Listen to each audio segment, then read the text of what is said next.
Гэта выстава «Біблія ў Беларусі», яна прадстаўляе гісторыю Бібліі ад яе нараджэння аж да сённяшняга дня, гісторыю Бібліі, як яна нарадзілася ў старажытныя часы і як яна прыйшла ў Беларусь ад самага старажытнага тураўскага Евангелія праз друкі Францыска Скарыны аж да сённяшняга дня, аж да перакладаў 21 стагоддзя. І гэтая выстава, яна робленая пры падтрымцы беларускага біблійнага таварыства, і яна прадстаўляе гэтую гісторыю Бібліі для того, каб кожны чалавек мог пазнаёміцца з тым, як да нас прыйшло слова.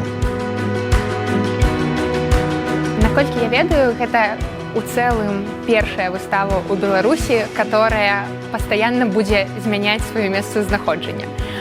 Мы будзем ездзіць па розных гарадах і мястэчках у планах ахапіць усю Беларусь, усе раённыя цэнтры. І, наколькі я ведаю, такога яшчэ ніколі не было. Таксама упершыню ў Беларусі будзе прадстаўлены робот Францыска Скарыны і, ў прынцыпе, робот, з якім можна пагаварыць, якому можна задаць пытанні. Францыск, скажыце, калі ласка, вы перакананы ў тым, што калі будзе здаровая душа, то палепшыцца і нашае здароўе? Здоровая душа часто приносит гармонию и спокой, что сприяе и физичному здоровью. Як кажут, у здоровом теле здоровый дух. И гэтая взаимосвязь является ключом до доброты. С удовольствием посетил выставку в Беларуси «Библия», потому что считаю и думаю, что это очень актуально для молодежи, актуально для членов церкви.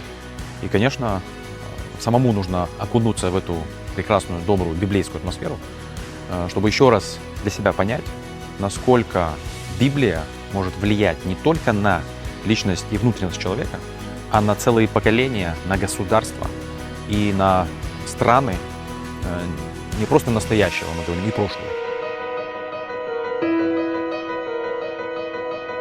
Слово, оно фиксуется на папере, на папірусе, на воску, і гэта слова, яно пачынае працаваць.